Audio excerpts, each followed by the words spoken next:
Hello readers, I want to talk to you today about point of view in literature and how it can shape what we, as readers, take away from a story. Now we've talked about this in more basic terms before. Is a story in first, second, or third person? But I would like to go deeper. Once we've sussed out whose perspective a story or a poem is being told from, what's next? What else is there to talk about? Well, I think it's useful to remember that stories and poems don't just happen. They don't just suddenly, spontaneously exist. Creating them is work, and it's the result of a whole bunch of decisions made by a writer. So who is the point of view character or characters? What does that mean for the story? Ultimately, a point of view is an author's decision. So when an author chooses to center a story on one character, how does that change the story they tell? Would the story be different if it were centered on a different character? How does that point of view impact the way the story gets told? Imagine a rocket scientist with a mouse in her pocket, and they're going to inspect a spaceship under construction.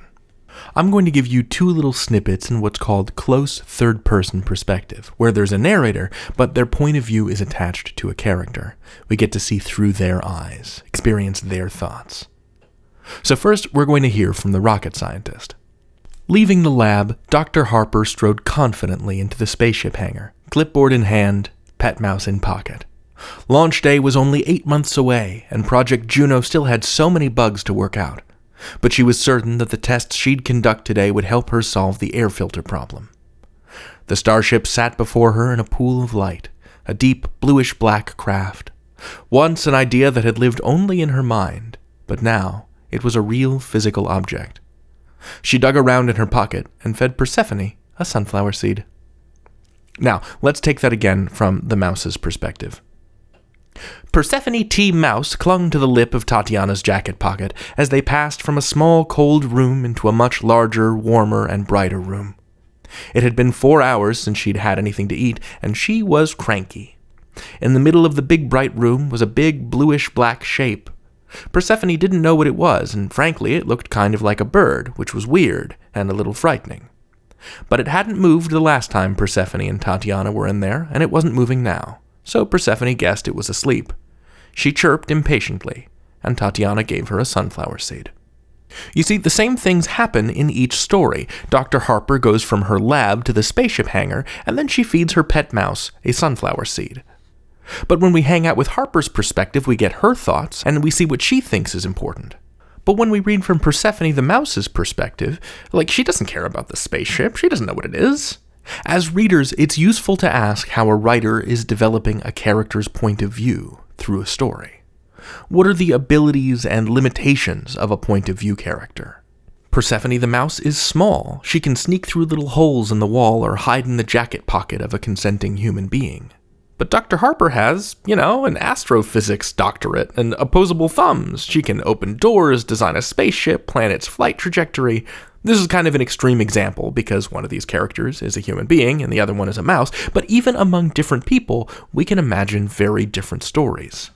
Characters in stories are just like real people. They have strengths and weaknesses, knowledge about some things and ignorance about others. Sometimes they tell the truth and sometimes they lie. This is especially important in first-person books, where everything we read comes to us directly from the point of view character. You have to open yourself up to the possibility that the narrator can be wrong about stuff. They can perceive things incorrectly, or be blinded by their own assumptions, or just be confused. They could also just be lying. But they could also just be innocently wrong and confused. They could look at a spaceship and think it's a bird. Narrators that are wrong or misinformed or are actively trying to trick you are called unreliable narrators. Reading a book narrated by an unreliable narrator turns the relatively straightforward process of reading into a tug of war. How do I know I can trust what the narrator is telling me? Ask yourself, what does a narrator think, what do they feel, and what do they do? When you can answer all of those questions, you can begin to put their perspective into words. If you can identify the biases or the perspective or the ignorance of a point of view character, you can start to correct for it as you read, and use that understanding of the point of view to better understand the story as a whole. Something important to remember is that the storytelling character is not the same thing as the author. The author creates those characters and is literally the person who writes the words, but if I wrote a story about an ogre who eats children, that does not make me an ogre who eats children. I would never eat children. They taste horrible. You can learn anything. David out.